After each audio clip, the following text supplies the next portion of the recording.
Arestado ng Baguio City PNP ang dalawang high-value individual sa isinagawang bypass operation sa Nagilian Road, San Luis Village, Baguio City nito lamang ika-5 ng Agosto taong kasalukuyan.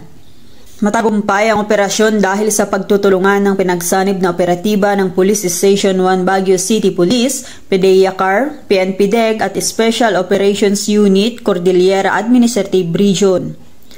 Arestado ang mga suspek sa bisa ng PDEA COC number 1002-082024-0022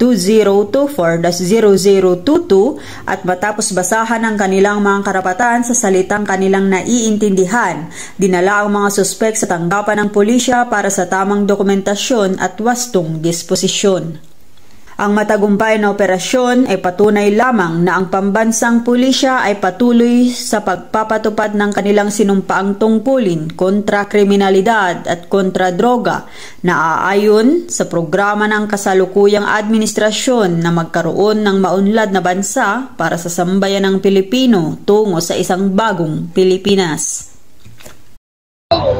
Mula dito sa Summer Capital of the Philippines, Baguio City, ako ang iyong PNN correspondent, Police Corporal Jennifer Cabael, alagad ng batas, tagataguyod ng Balitang Pulis.